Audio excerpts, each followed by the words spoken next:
स्वागत है आप सभी का 10 बजे की खबरों में। मैं हूं नीलू और इटावा से एक बड़ी खबर आ रही है। यहां पर खूनी संघर्ष में घायल कैदी की मौत हो गई है। कानपुर का बदमाश था मोनू पहाड़ी। वर्चस्व को लेकर भिड़े थे कैदियों के दो गुट। डिप्टी जेलर भी इसमें गंभीर रूप से घायल हुए थे। हालात में एसएफआई में उनको भर्ती कराया गया था। हम आपको बता दें कि जायजा लेने इटावा पहुंचे थे डीआईजी जेल, और अब बताया जा रहा है कि जो कैदी इसमें घायल हुआ था खूनी संघर्ष में, उसकी मौत हो गई है। इसके अलावा वहां पर डिप्टी जेलर भी गंभीर हालत में एसएफआई मेडिकल कॉलेज में भर्ती कराए गए हैं और फिलहाल इटावा पहुंचे हैं डीआईजी जेल। तो खबर निकलकर सामने आ रही है, जिस तरह से दो गुटों में संघर्ष हुआ था कैदियों में, उसको लेकर कुछ कैदी घायल भी हुए थे। इस खूनी संघर्ष में एक कैदी घायल हुआ था, लेकिन फिलहाल उसकी मौत की खबर निकलकर सामने आ रही है, जबकि बीच बचाव में डिप्टी जेलर भी गंभीर रूप से घायल हुए थे, जिन्हें एसएफआई में भर्ती करा दिया गया है। फिलहाल इटावा पहुंचे हैं डीआईजी जेल जायजा लेने के लिए। और लगातार इटावा से हम एसएसपी साहब से लगातार बातचीत करने की कोशिश कर रहे हैं कि फिलहाल हालात वहां किस तरह से है, क्या आखिर ऐसा हुआ था कि स्थिति इतनी ज्यादा तनावपूर्ण हो गई है, लेकिन अभी उनसे बातचीत नहीं हो पा रही। कोशिश हम लगातार कर रहे हैं कि एसएसपी साहब से हमारी बातचीत हो, लेकिन खबर आपको एक बार फिर से बता दें कि किस तरह से इटावा और डीजी जेल आनंद कुमार से भी लगातार कोशिश हो रही है हमारी की बातचीत हो सके कि किस तरह के वहां पर हालात बने हुए हैं और फिलहाल स्थिति किस तरह की है, बाकी वहां पर हालात ठीक ठाक हैं कि नहीं। आनंद कुमार से भी हमारी कोशिश है डीजी जेल से की बातचीत हो जाए। हम एसएसपी साहब से भी और डीजी जेल से भी बातचीत करने की लगातार कोशिश कर रहे हैं, लेकिन खबर एक बार फिर से आपको बता दें जो इटावा से आ रही है। यहां पर खूनी संघर्ष में घायल कैदी की मौत की खबर आ रही है। कानपुर का बदमाश था मोनू पहाड़ी। वर्चस्व को लेकर दो गुट कैदियों के आपस में एक जेल में भिड़ गए थे। बातचीत करने के लिए आशुतोष हमारे साथ हमारे संवाददाता जुड़े हैं। आशुतोष, बताया ये जा रहा है कि डीआईजी जेल वहां पर पहुंचे स्थिति का जायजा लेने के लिए। फिलहाल स्थिति किस तरह की है, क्योंकि एक कैदी की मौत भी अब हो गई है। ये देखिए, मामला कल देर रात का है। दो इटावा जेल में खूनी संघर्ष हुआ था दो गुटों में। दरअसल ये मोनू पहाड़ी है, कानपुर से प्रशासनिक आधार पर इटावा जेल में भेजा गया था। साथ ही मोहम्मद खालिद आगरा से भेजा गया था।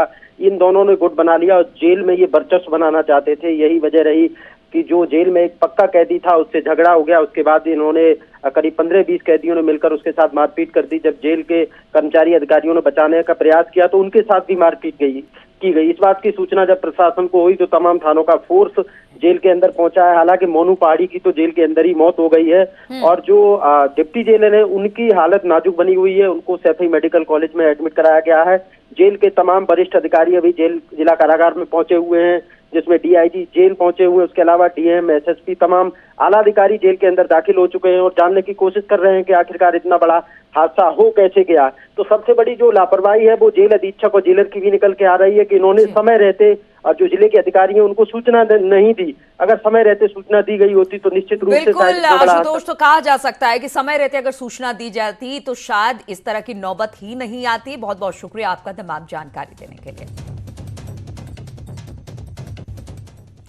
और लखनऊ से खबर है, यहां पर सोशल डिस्टेंसिंग का पालन कराने के लिए राशन की दुकानों, बैंकों, मंडियों में पुलिस तैनात कर दी गई है। 1200 बैंक, 900 राशन की दुकानों और 38 मंडियों में पुलिस की तैनाती कर दी गई है। तो जिस तरह से लोग बाहर निकल रहे थे, सोशल डिस्टेंसिंग का ख्याल नहीं रखा जा रहा था, अब इसे पालन कराने के लिए राशन की दुकानों, बैंकों, मंडियों में पुलिस तैनात कर दी गई है। करीब 1200 बैंक ऐसे हैं जहां पर पुलिसकर्मी तैनात किए गए हैं, जबकि 900 राशन की दुकानें और 38 मंडियों में पुलिस की तैनाती की गई है। क्योंकि अगर यहां पर लोग आते हैं और वो सोशल डिस्टेंसिंग का पालन कर रहे हैं कि नहीं, इस बात का वो ख्याल रखेंगे। और यही वजह है कि वहां पर तमाम जगहों पर, बैंक हो या फिर मंडी हो, इन तमाम जगहों पर अब पुलिस की तैनाती कर दी गई है।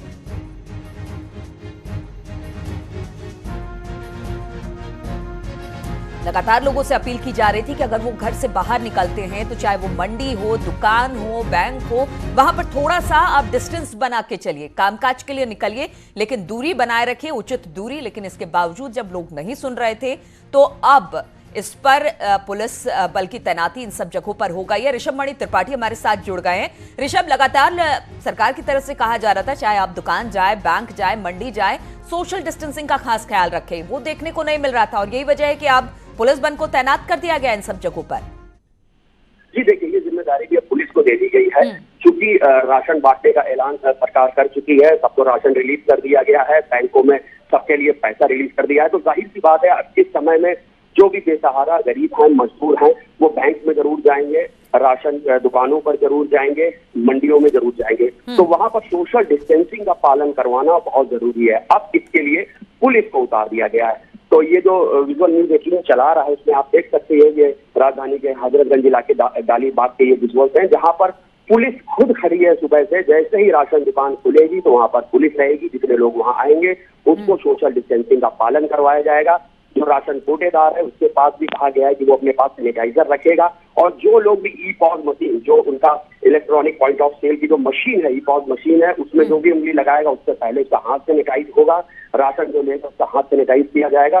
तो पूरी कोशिश की जा रही है उत्तर प्रदेश पुलिस की ओर से, लखनऊ पुलिस की ओर से, कि सोशल डिस्टेंसिंग का पालन भी करवाया जाए और जो आवश्यक सेवाएं हैं वो आम आदमियों तक पहुंचाई भी जाए। बिल्कुल ऋषभ, जिस तरह से कहा जा रहा है कि महीने की शुरुआत है और सरकार ने अपना कामकाज कर दिया है, अब लोग घरों से बाहर निकलेंगे, केओस ना मचे, लोग डिस्टेंस बनाए रखे, इसी वजह से ये सारी कवायद की जा रही है। तो क्या पूरे दिन ये मंडियां खुली रहेंगी या फिर बैंक जिस तरह से दोपहर 2 बजे तक खुले रहेंगे? क्या कुछ कहा गया है कि इतने बजे से इतने बजे तक आना है? क्या कुछ इस तरह के भी ऐलान किए गए हैं क्या? बैंक की तो टाइमिंग अब 10 से 4 की हो गई है। अब चूंकि वहां पर ये सरकारी धन वहां पे वितरित किया जाना है, अकाउंट्स में आ गया है, लिहाजा वहां पर भीड़ लगने की शुरुआत हो गई है। राशन की दुकानों में ये भी देखा जाता है कि कितनी देर तक उनके पास राशन की उपलब्धता है।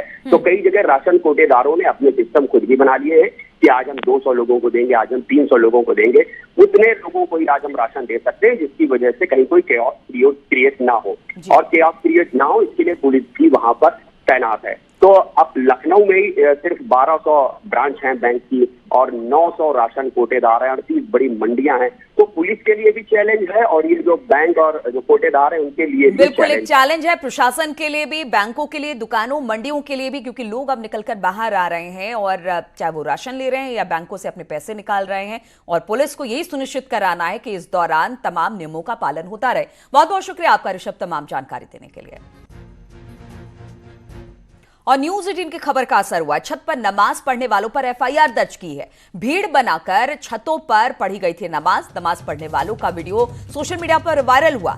सोशल डिस्टेंसिंग की यहां पर धज्जियां उड़ाई गई। सेक्टर 16 की छत पर यह नमाज पढ़ी गई थी। जब यह वीडियो वायरल हुआ तो अब इस पूरे मामले पर एफआईआर दर्ज किया गया है, क्योंकि न्यूज 18 ने लगातार यह खबर दिखाई थी कि लाख मना करने के बावजूद भी इस तरह से लोग बाहर निकल रहे हैं नमाज पढ़ने के लिए, वो भी बल्क में, एक साथ कई लोग। और अगर मस्जिद में नहीं जा पा रहे हैं तो किसी का घर हो, किसी का छत हो, उन सब जगहों को ये चुन रहे हैं नमाज अदा करने के लिए। छत पर नमाज पढ़ रहे थे, जबकि ये सोशल मीडिया पर ये वीडियो वायरल हुआ। न्यूज 18 ने इस खबर को दिखाया। अब इस पूरे मामले पर एफआईआर दर्ज कर ली गई है।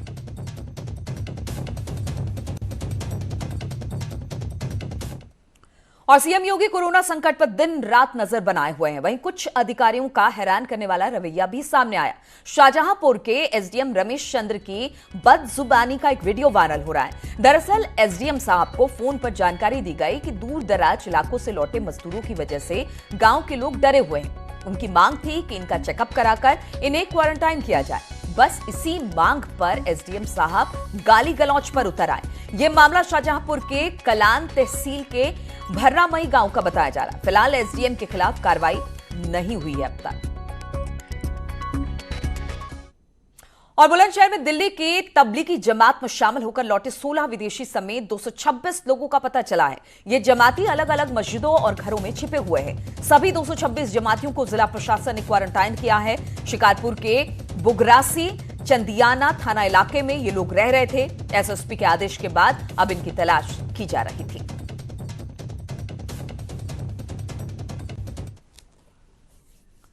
और कोरोना को लेकर सीएम योगी थोड़ी देर में मुख्यमंत्री आवास पर एक बैठक करने वाले हैं। ये बैठक तबलीगी जमात के सदस्यों पर हो रही कार्रवाई और चिन्हित किए गए लोगों को लेकर होगी। इस बैठक में प्रदेश में कोरोना वायरस की स्थिति और उससे निपटने की तैयारियों पर भी चर्चा होने वाली है।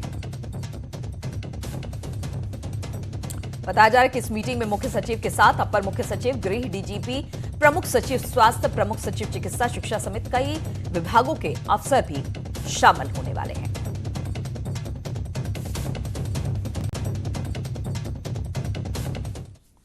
जहां पर सीएम एक तरफ मीटिंग लेने वाले हैं, वहीं प्रधानमंत्री मोदी आज सुबह 11 बजे राज्य के मुख्यमंत्रियों से वीडियो कॉन्फ्रेंसिंग के जरिए बैठक करेंगे। इसमें उत्तर प्रदेश और उत्तराखंड के सीएम भी शामिल होंगे। इस कॉन्फ्रेंसिंग के दौरान देश में कोरोना के खिलाफ जंग की मौजूदा स्थिति, राज्यों में फंसे प्रवासी मजदूरों के लिए चलाए जा रहे राहत कार्यों के साथ तबलीगी जमात के कई लोगों के कई राज्यों में जाने पर पैदा हुए खतरे पर भी चर्चा होगी।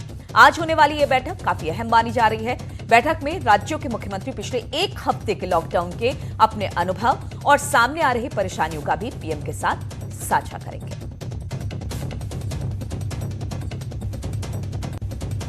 और बातचीत करने के लिए अनामिका इस वक्त लखनऊ से हमारे साथ जुड़ गई हैं। अनामिका, मुख्यमंत्री थोड़ी देर में एक बैठक करने वाले हैं।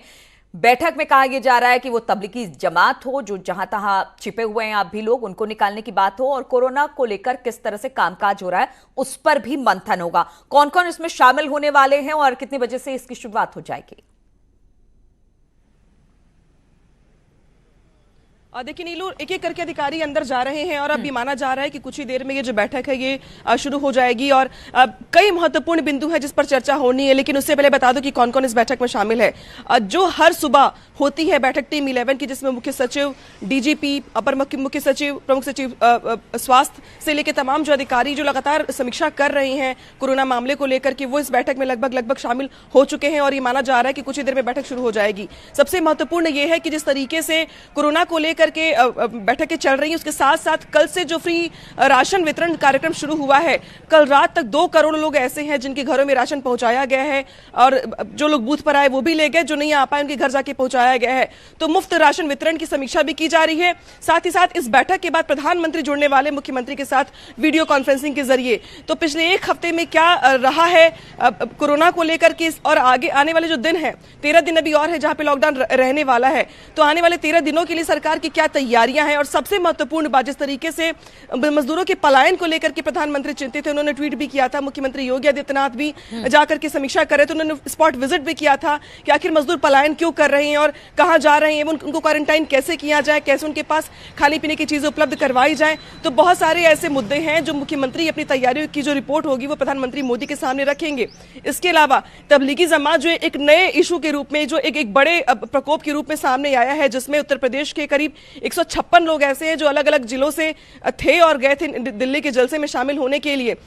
तो उनको लेके अब तक की रिपोर्ट क्या कह रही है और कितने लोगों के संक्रमित होने का खतरा मंडरा रहा है, ये बहुत सारे बुलेट पॉइंट्स हैं जिस पर मुख्यमंत्री योगी आदित्यनाथ प्रधानमंत्री मोदी के साथ वीडियो कॉल पर डिस्कस करेंगे। और इसके साथ साथ आने वाले दिनों को लेकर के भी प्रधानमंत्री कुछ नए दिशा निर्देश दे सकते हैं, तो उसको भी लेकर के रिपोर्ट तैयार की जा रही है, जो इस बैठक के बाद से पीएम के साथ जब जुड़ेंगे मुख्यमंत्री तो ये बातें आगे रखी जाएंगी। इसके अलावा नीलू, आप ये भी गौर करिए कि आज ऐसा पहली बार हुआ है कि रामनवमी का त्योहार है, रामनवमी के मौके पर छुट्टियां होती हैं, ऑफिस बंद होते हैं, लेकिन इसके बावजूद मुख्यमंत्री योगी आदित्यनाथ खुद पूजा पाठ बहुत ज्यादा करते हैं। लेकिन वो गोरखपुर नहीं गए, गोरखपुर ना जाकर के वो अपने 5KD आवास पर ही मौजूद हैं। बेहद सादगी से उन्होंने पूजा पाठ किया है। पूजा पाठ करने के बाद बैठक शुरू हो चुकी है टीम 11 के साथ समीक्षा को लेकर के। तो कोरोना के प्रकोप के चलते आस्था पे जो सबसे बड़ा ब्रेक लगा है, सालों की परंपरा टूटी है और ये जानना पड़ेगा और ये मानना भी पड़ेगा कि कर्म योगी किस तरीके से लगातार बैठकें करके कोरोना से प्रकोप के लिए रोज समीक्षा कर रहे हैं और आज भी उनकी कई महत्वपूर्ण बैठकें लगी हुई हैं। बिल्कुल, स्थिति जिस तरह से है अनामिका, वो कहा जा सकता है कि सालों साल पुरानी परंपरा आज मुख्यमंत्री ने इसमें तोड़ी है और बहुत सारी ऐसी चीजें हैं जो टूट रही हैं, क्योंकि इस वक्त सबसे ज्यादा अगर जरूरत किसी चीज पर मंथन की है तो वह कोरोना वायरस से लड़ने की है। और अनिल भी इस वक्त हमारे साथ दिल्ली से जुड़ गए हैं। अनिल, आपसे कुछ देर बाद प्रधानमंत्री तमाम राज्यों के मुख्यमंत्रियों के साथ एक बैठक करने वाले हैं, कोरोना को लेकर स्थिति का जायजा लेने वाले हैं। कितने बजे से यह शुरू हो जाएगी और कौन कौन से ऐसे मुख्य बिंदु होंगे जिस पर आज चर्चा हो सकती है? जी नीलू, मैं आपको बताना चाहूंगा, ठीक 11 बजे प्रधानमंत्री नरेंद्र मोदी राज्यों के मुख्यमंत्रियों के साथ वीडियो कॉन्फ्रेंसिंग से जुड़ेंगे और कई अहम मुद्दों पर बात करने की कोशिश करेंगे। जो सूत्र बता रहे हैं उसमें जो अहम बात यह होगी कि जैसे प्रवासी मजदूर जो अलग अलग राज्यों में फंसे हुए हैं, उनके लिए क्या कुछ राज्य सरकारें कर रही है, उस पर चर्चा हो सकती है। दूसरी बात इसमें यह है कि जो तबलीगी है जमात, जो निजामुद्दीन से यहाँ से गए हैं मरकज से, वो लोग जो अलग अलग राज्यों में गए हैं, उससे जो उत्पन्न हुई है संकट, उसको कैसे निपटा जा सकता है, उस पर चर्चा हो सकती है। इसके अलावा मैं यह भी बताना चाहूंगा कि जो राज्य सरकार की कोशिशें हैं, खासकर जरूरी सामान के सप्लाई चेन को लेकर के, उसके लिए राज्य सरकारें क्या कुछ कर रही है। इसके अलावा इस पर भी चर्चा संभव है कि क्या जो एसेंशियल गुड्स हैं उसके उत्पादन को लेकर के किस तरह से राज्य सरकारें तैयारी कर रही है। संभव है, इससे पहले भी देखा था जब 22 मार्च को लॉकडाउन था, उससे 2 दिन पहले भी प्रधानमंत्री नरेंद्र मोदी ने 20 मार्च को राज्यों के मुख्यमंत्रियों से बात की थी। और अब से थोड़ी देर पहले खबर यह भी आई है कि गृह मंत्रालय ने सभी राज्यों के मुख्य सचिवों को यह पत्र लिखकर कहा है कि जो फेक न्यूज है उसको कैसे अंकुश लगाया जा सकता है, उसके लिए कुछ मैकेनिज्म तैयार किया जा सके। दूसरी तरफ राज्यों के तरफ से भी प्रधानमंत्री को यह बात कहा जा सकता है, मुख्यमंत्रियों की तरफ से भी, कि किस तरह से उनको दिक्कतें आ रही हैं, क्या कुछ समस्याएं आ रही है जिसपे प्रधानमंत्री को वो अपनी बात रखेंगे इस प्लेटफॉर्म में। लेकिन जहां तक उत्तर प्रदेश की बात है, उत्तर प्रदेश में भी हमने देखा कि संख्याएं लगातार बढ़ती जा रही है। 116 से अधिक मरीज हो गए हैं, खास करके कोरोना वायरस को पॉजिटिव पाए गए हैं। उसमें से सबसे ज्यादा जो है दिल्ली के एनसीआर से सटे नोएडा गौतम बुद्ध नगर जिला से संख्या बढ़ी है। और उस पर योगी आदित्यनाथ भी हाल के दिनों में आए थे और एसवाई सुहास को नया डीएम बनाया था, जो बीएन सिंह थे उनको बदल करके। तो दूसरी तरफ योगी आदित्यनाथ जब इस वीडियो कॉन्फ्रेंसिंग से जुड़ेंगे तो वो भी कहीं ना कहीं अपनी जो उनकी कोशिशें हैं, जो उन्होंने स्टेप्स लिए हैं, वो तो भी कई सारी ऐसी बातें हैं जो आज प्रधानमंत्री इन मुख्यमंत्रियों के साथ करेंगे और हालात का जायजा लेंगे। इस बैठक पर लगातार हमारी नजर रहेगी। अनामिका और अनिल, बहुत बहुत शुक्रिया आपका तमाम जानकारी देने के लिए। रुकेंगे छोटे से ब्रेक के लिए, बहुत जल्द लौटते हैं कुछ और खबरों के साथ। और ब्रेक के बाद अब प्रयागराज की बात करते हैं, जहां पर लॉकडाउन तोड़ने पर कार्रवाई हुई है। पुलिस ने 52 लोगों पर एफआईआर दर्ज की है। पुलिस ने 12 लोगों को गिरफ्तार भी किया है। 85 चौराहों पर बैरियर लगाकर चेकिंग अभियान चलाया जा रहा था, जिसमें से 925 वाहनों का चालान किया गया है, जबकि 13 वाहन सील किए गए हैं। तो प्रयागराज में यह कार्रवाई की गई है, जो भी व्यवस्था को तोड़ता हुआ पाया गया है।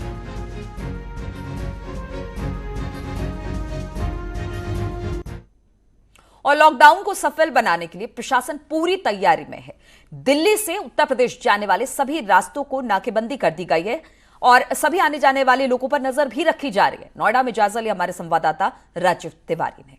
संपूर्ण लॉकडाउन को सफल बनाने के लिए योगी सरकार पूरी तरह से एक्शन में है। इस समय मैं दिल्ली नोएडा बॉर्डर पे हूं और आपको मैं दिखाना चाहूंगा कि किस तरह से यहाँ पे बैरिकेडिंग किया गया है। आप देख सकते हैं कि इधर जो है उत्तर प्रदेश पुलिस के जवान और अधिकारी तैनात हैं, ट्रैफिक पुलिस के जवान तैनात हैं और अधिकारी भी तैनात हैं। वहाँ पे जो भी गाड़ियाँ यहाँ से पास कर रही हैं उनकी चेकिंग की जा रही है। जिनके पास पास है, जो मेडिकल में काम करते हैं, जो मीडिया में काम करते हैं, जो पुलिस डिपार्टमेंट में काम करते हैं, उनकी गाड़ियों को चेक करके यहाँ से छोड़ा जा रहा है। नोएडा में एंट्री हो रही है। और वहीं मैं दूसरी तरफ दिखाना चाहूँगा कि जो नोएडा से जो गाड़ियाँ जो दिल्ली में प्रवेश कर रही हैं, आप देख सकते हैं कि किस तरह से उस साइड में जो है दिल्ली पुलिस के जवान और अधिकारी वहाँ पे मौजूद हैं। जो नोएडा से जो गाड़ियाँ दिल्ली में जा रही हैं, प्रवेश कर रही हैं, उनकी भी बड़ी चेकिंग की जा रही है कि दिल्ली में आप कहाँ जा रहे हैं। पूरी दिल्ली को लॉकडाउन किया गया है, तो ऐसे में आप कहाँ जा रहे हैं, क्या काम करने जा रहे हैं। जिनके पास पास बना है लॉकडाउन का, उन्हीं लोगों को प्रवेश दिया जा रहा है। बेवजह जो लोग घर से निकल रहे हैं उनके ऊपर पूरी तरह से सख्ती से कार्रवाई की जा रही है।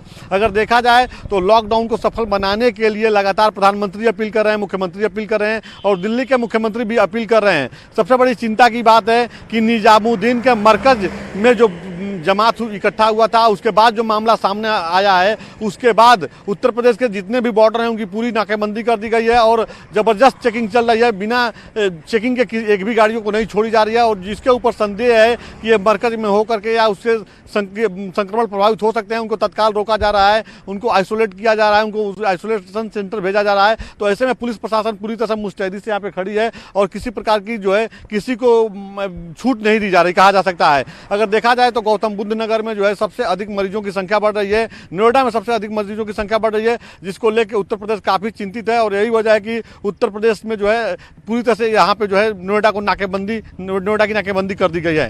कैमरा पर्सन नरेश सैनी के साथ राजीव तिवारी, न्यूज 18 दिल्ली। और देश भर में आज लॉकडाउन का 9वां दिन है। लखनऊ में आज की क्या स्थिति है, जानकारी दे रहे हैं हमारे संवाददाता प्रशांत। आज लॉकडाउन का 9वां दिन है। आप देख सकते हैं राजधानी लखनऊ की सड़कों पर किस तरीके से सन्नाटा पसरा हुआ है। सिर्फ मेडिकल व एसेंशियल सप्लाई के लोगों को ही आने जाने दिया जा रहा है। पुलिस की ओर से भी काफ़ी ज़्यादा सख्ती बरती जा रही है। कल जहां एक तरफ योगी आदित्यनाथ सरकार ने साफ तौर पर स्पष्ट कर दिया है कि लॉकडाउन का जो पालन नहीं करेंगे उनके साथ सरकार और सख्ती से पेश आए, इसी के मद्देनज़र कल लगभग 6600 लोगों के ऊपर मुकदमा दर्ज किया गया है। वहीं दूसरी तरफ सरकार ने राहत पैकेज के रूप में भी लगभग 1136 25 करोड़ का पैकेज कोरोना से लड़ने के लिए सिर्फ दिया है। ऐसे में जहां सरकार तमाम उपाय कोरोना से लड़ने के लिए दे रही है, वहीं राजधानी लखनऊ में भी कोरोना संक्रमित लोगों की संख्या बढ़ करके अब 10 हो गई है। ऐसे में सजग रहने की काफी जरूरत है। लोग अपने घरों से ना निकले व स्पष्ट तौर पर सरकार द्वारा दी गई सारी एडवाइजरी का फॉलो करें। ऐसे में देखना यह होगा सरकार और किस तरीके से सख्त होकर के इस लॉकडाउन में जो लोग बाहर निकल रहे हैं उनके साथ सख्ती से पेश आएगी। कैमरा पर्सन गुलजार के साथ प्रशांत पांडे, न्यूज़ 18 लखनऊ। और लॉकडाउन का आज 9वां दिन है। बुलंदशहर में लॉकडाउन का पूरी तरह से पालन किया जा रहा है। साथ ही तबलीगी जमात में शामिल 226 लोग भी बुलंदशहर में हैं, जिनमें 16 विदेशी शामिल हैं। सभी जमातियों को जिला प्रशासन ने विशेष निगरानी में रखा है।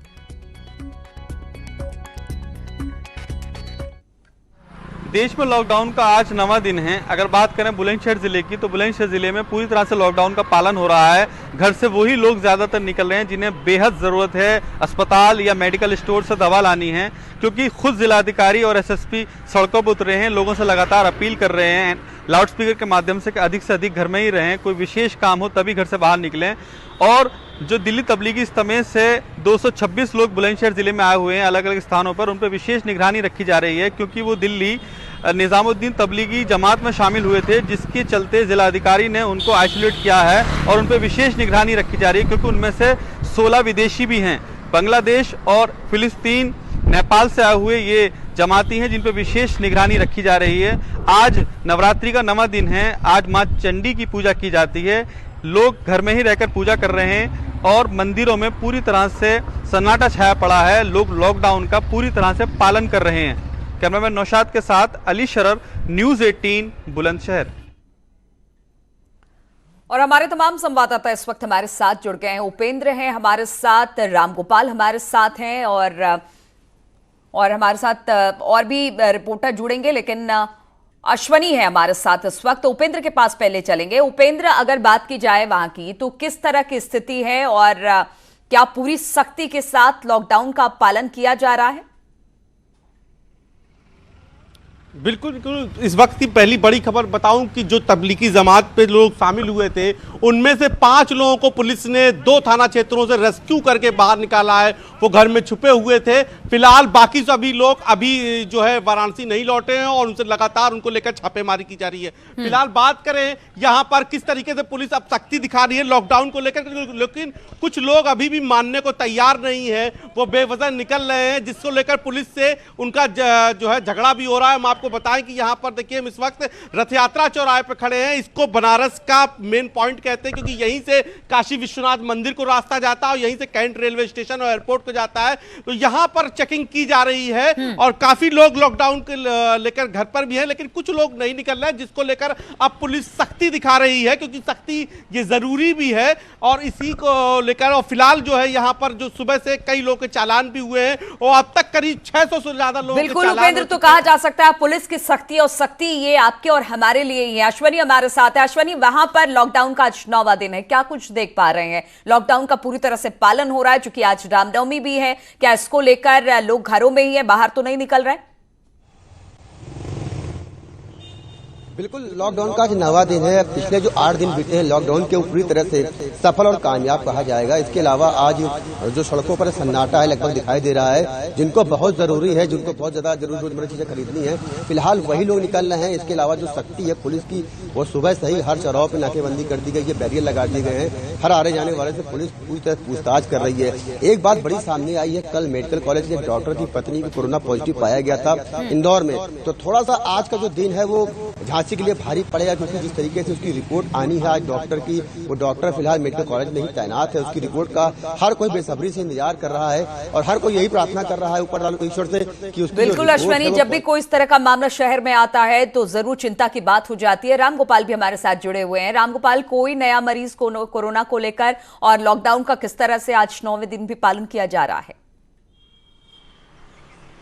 बिल्कुल, लॉकडाउन का गोरखपुर में भी व्यापक असर देखने को मिल रहा है। तो जो सबसे बड़ी खबर ये है कि गोरक्षनाथ मंदिर में जो कन्या पूजन का कार्यक्रम होता था, वो कार्यक्रम पूरी तरीके से आज निरस्त कर दिया गया है। यानी कि गोरक्षनाथ मंदिर ये संदेश देना चाह रहा है कि जो लॉकडाउन है उसका सही से पालन हो, हम खुद कन्या पूजन नहीं कर रहे। और ये मुख्यमंत्री योगी आदित्यनाथ का अपना मठ है, वहां पे आज कन्या पूजन का कोई कार्यक्रम नहीं है। और इसी तरीके से अगर हम लॉकडाउन की बात करें तो लॉकडाउन पे आज सड़कों पे सन्नाटा पसरा हुआ है। हालांकि कल बस्ती का जो एक कोरोना पॉजिटिव मरीज मिला था, उसके चलते करीब 50 से 60 लोग आइसोलेट कर दिए गए हैं और 3 जिलों में एक साथ हड़कंप मच गया था, क्योंकि बस्ती जिले का वो रहने वाला था और वहां से उसका इलाज गोरखपुर के बीआरडी मेडिकल कॉलेज में हुआ था और उसकी जो है फुटवेयर कहा जा सकता है कि सभी जगह लॉकडाउन का पालन किया जा रहा है और स्थितियां सही रहे, इसके लिए लगातार प्रशासन कामकाज कर रहा है। बहुत बहुत शुक्रिया आपका तमाम जानकारी देने के लिए। तो इसी के साथ इस बुलेटिन में फिलहाल इतना ही।